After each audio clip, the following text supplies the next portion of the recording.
but I do have a lot of bananas, so I said why not put out the banana recipes that I've been meaning to put out. This time I'm going to be making peach banana bread. It is very tasty, and if you're new to this channel, please do not be a stranger. My name is Patricia Soe. Subscribe, comment, like my videos, share them, and let's be a family. So I start with 4 bananas. Just blend those smooth.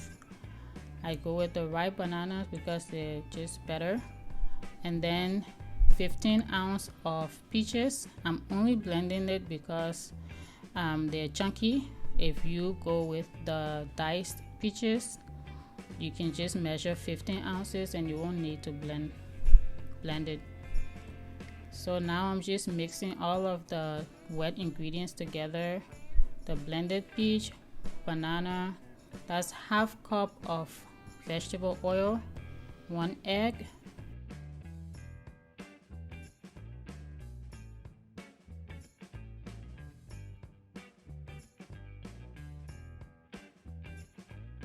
one teaspoon of vanilla flavor. And now the dry ingredients, that's 2 cups of flour and half cup of sugar, and then 1/4 teaspoon of allspice, or you can just go with nutmeg if you don't have allspice, half teaspoon of salt, and 1 teaspoon of baking soda. Just mix the dry ingredients together very well and mix together the wet ingredients as well, and just combine the two together. Once that's fully combined, you want to go with a little bit of a larger size loaf pan.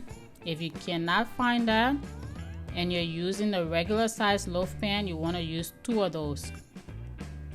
I know the batter looks small, but it rises pretty much, and you don't want to pour too much batter into a pan, otherwise it won't dry on the inside well. So that's what it looks like. You just want to bake it on 375 degrees for about 50 to 70 minutes. It all depends on the type of oven you use. And I went with powdered sugar, but after I sifted the powdered sugar on top of the bread, it pretty much sucked in all the sugar because it was so moist.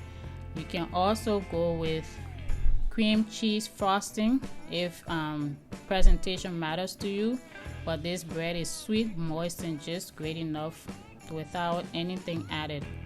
Alright, I'll see you guys in my next video.